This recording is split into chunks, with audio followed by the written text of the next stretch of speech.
আসসালামু আলাইকুম। বদলে যাচ্ছে পুলিশ, আনসার এবং র্যাবের পোশাক। খবরটা হয়তো অনেকেই জানতে পেরেছেন, কিন্তু পোশাক বদলানো নিয়ে মনে ওই রকম কোনো আকাঙ্ক্ষা নাই বা ইচ্ছা নাই। যদি মানুষের ভিতরের রূপ পরিবর্তন না হয়, শুধু পোশাক বদলিয়ে কোনো লাভ হবে না। ঠিক আছে? তো আমরা চাই যে মানুষের পোশাকের সাথে সাথে তার ভিতরের রূপ বদলে যাক। সে ভালো মানুষ, ভালো থাক। ঠিক আছে? যে তিনটা লোকের শুধু বাহিরের পোশাক পাল্টাইলাম, ভিতরে সেই আগের মতোই রয়ে গেল, তাইলে তো আর লাভ নাই, পোশাক পাল্টায় লাভ নাই। ঠিক আছে?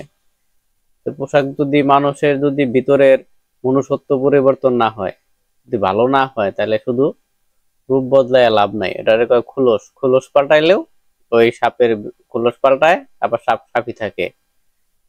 ঠিক আছে? শামুকের খোলস পাল্টাইলে শামুক শামুকই থাকে। তো আমরা চাই যে তারা খোলস যেমনি পাল্টাইছে, তেমনি তাদের মনুষ্যত্ব পাল্টাক, তারা মানুষের কাছে গ্রহণযোগ্যতাটা নিয়ে আসুক।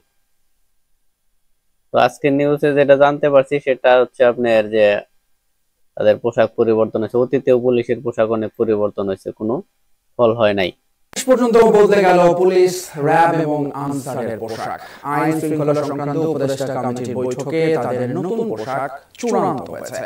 পুলিশের জন্য নির্ধারণ করা হয়েছে আয়রন রং, র্যাবের জন্য জলপাই বা অলিভ, আর আনসারের পোশাকের রং হবে গোল্ডেন হুইট। এর আগে বিভিন্ন স্যাম্পলের পোশাক উপস্থাপন করা হয় আইন শৃঙ্খলা সংক্রান্ত উপদেষ্টা পরিষদের বৈঠকে। স্বরাষ্ট্র উপদেষ্টার সভাপতিত্বে এই বৈঠকে যুব, ক্রীড়া, পরিবেশ, বিদ্যুৎ ও জ্বালানি, শিল্প সহ অন্যান্য উপদেষ্টারাও উপস্থিত ছিলেন। পুলিশ সদস্যদের বিভিন্ন রঙের পোশাক পরিয়ে বৈঠকে উপস্থিত করা হয়। সেখান থেকে এক এক বাহিনী নিজেদের জন্য এক এক রঙের পোশাক নির্ধারণ করে নেয়। ভোটের মাধ্যমে নির্বাচন করা হয় পুলিশ, র্যাব এবং আনসারের নতুন পোশাক। তো পোশাক ভোটের মাধ্যমে হোক বা সিলেকশন করে দিক বা যেভাবে দিক, ঠিক আছে, পোশাক কোনো ফ্যাক্টর না।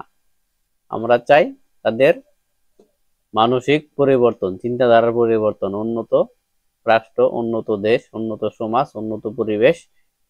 আমরা এগুলাই চাই। আমরা ওই পোশাক পরলে তারপরে এই যে আগের মতো যদি দুর্নীতি হয়, আগের মতো যদি অন্যায় হয়, অবিচার হয়, তাহলে শুধু পোশাক পাল্টে লাভ নাই। ঠিক আছে? তো আমাদের চাওয়া পাওয়া হচ্ছে পোশাকের সাথে সাথে তাদের মানসিক পরিবর্তন।